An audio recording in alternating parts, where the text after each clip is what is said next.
Welcome to Space on the Shelf. This is the Shelf Sagas, episode 3. This is cardbacks part 2. Will these be better than the first two figures? Let's put the cardback Daredevil from the mini comics and storm through the paces and see if we can get them into some great poses. First up, we got that Daredevil, the man without fear. Coming into this figure, I gotta be honest, on the reveal I was like, hell yeah! Just because he's a blank body with a hoodie. The fact that he's Daredevil defo adds to the sauce, so I'm so excited about this one.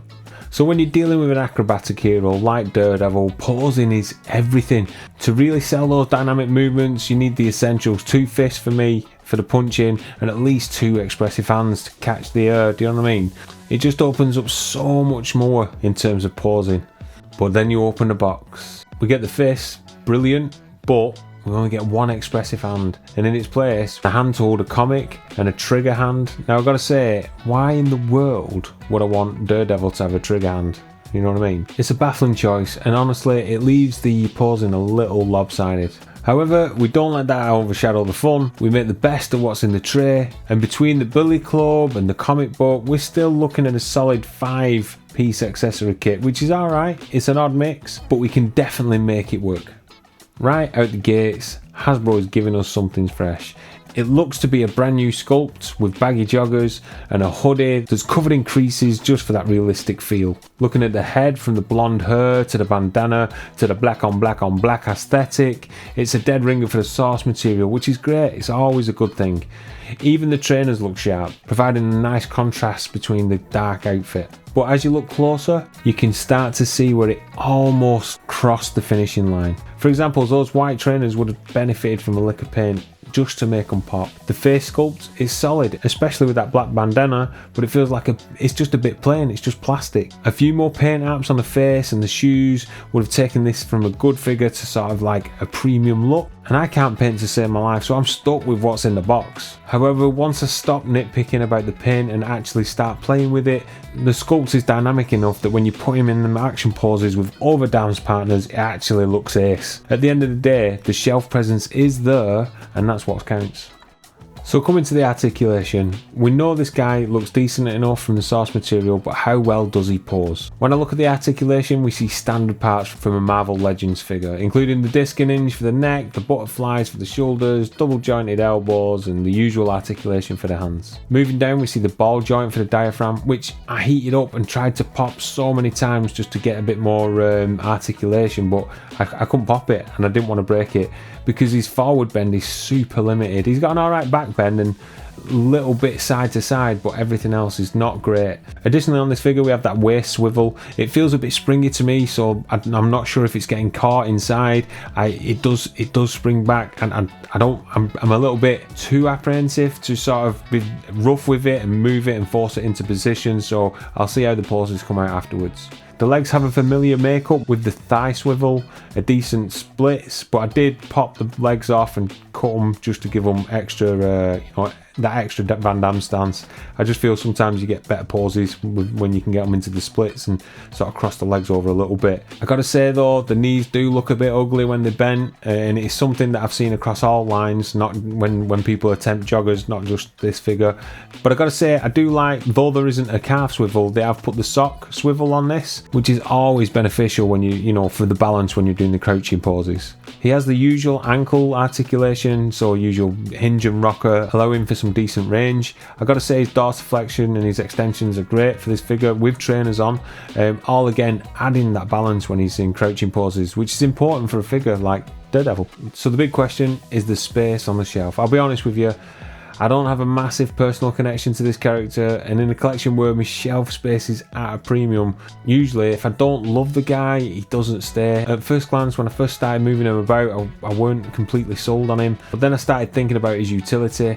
Is the figure worth keeping around as a civilian style body that could fill out a scene? Do you know what I mean? I could pop a different head on him at any time, and I made that decision that he's defo a keeper. He might not be the star of the display, but he's a defo. He's going to be a good sparring partner for, you know, any shots that I do in the future with different people.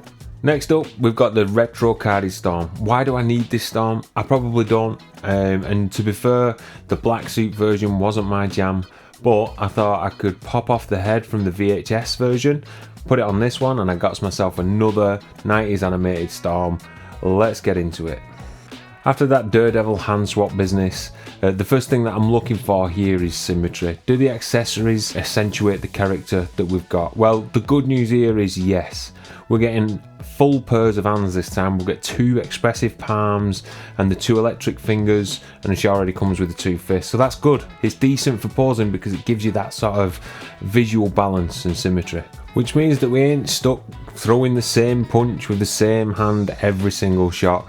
The variety we get straight out of the box. But then I started posing around and thinking about it at a different level, and it's just not there. For a character that's defined by her powers, the lack of electric effects here is defo a miss.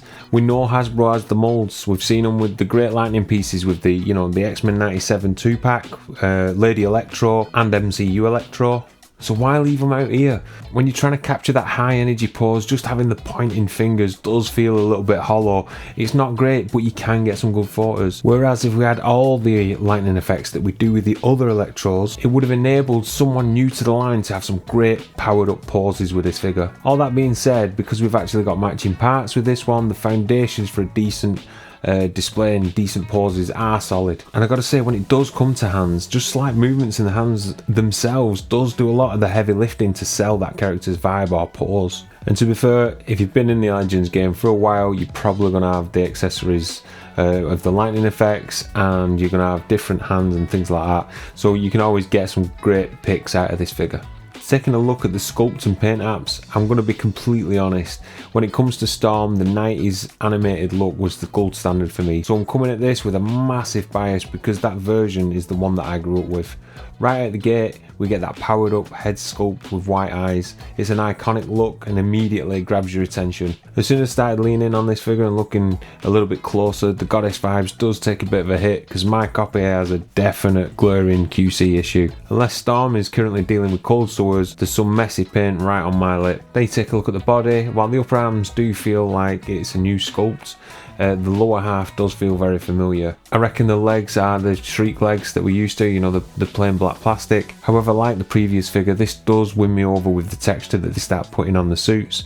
So just, it changes the black leotard into, a little bit more with creases and wrinkles, just giving the costume a genuine fabric feel rather than the, just painted on the skin look. More importantly for me, I think the last one was quite glossy, if I can remember correctly. They've ditched that high shine plastic for a more matte finish. I think it really does suit her. The painted lightning bolt down the front of her body is, has a perfect finishing touch for me. It just adds to the character completely. Despite the cold sore and the reuse of parts, which I'm not too concerned about, I do think this is an awesome looking Storm that looks like it stepped out of comics.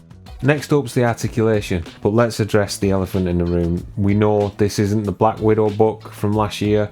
I think it was last year the Black Widow book came out. So we know we're not getting that gold standard engineering that we've seen that can be done for the females, and we're back to the more basic set of female articulation. Pretty much what we've seen from the previous 2 card backs. On the ground up though, it does start off strong. The ankle rockers use the disc and hinge that allows for some extreme dorsiflexion, which is great for those deep, stable crouching poses. And as you move up, she's got the double knees, pinless, she's got the normal hips. A Van Damme isn't great. The Van Damme stance, the splits don't go too far, but I think they're good enough because you get that ankle range. But moving up the figure, limitations start to show with that diaphragm swivel. We know the problem with this out of the box. It's got a 0 forward bend.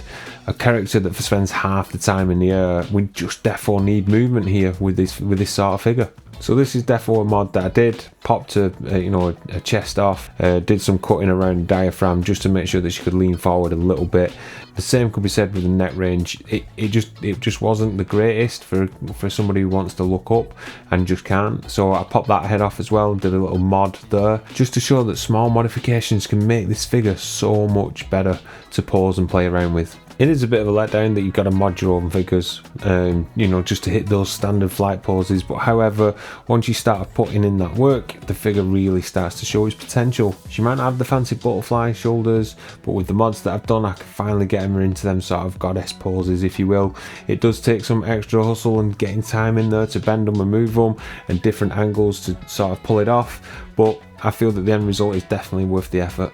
So I guess the question is there space on the shelf? At the end of the day, when you're building out any X-Men team, there's always got to be a permanent space on the shelf for the core team. You simply can't have a definitive display without that solid Storm figure. So if you've not got any of the others, this is a perfect sort of foundation character, which is great to start building that X-Men team out with. But is she the perfect Storm? Probably not for me. Like I said, I've spoke about improvements that could be made, the QC issue with mine, and the fact that this is not my mind's eye ever. I do think when we will get that ultimate Storm look, that 90s look. So is this a placeholder or is it a permanent resident?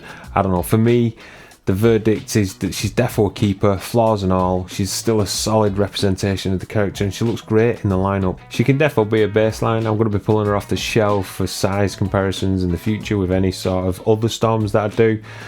So there's defo room to grow, but she's definitely earned her spot in the collection for me for now. Thanks for watching and I'll catch you on the next one.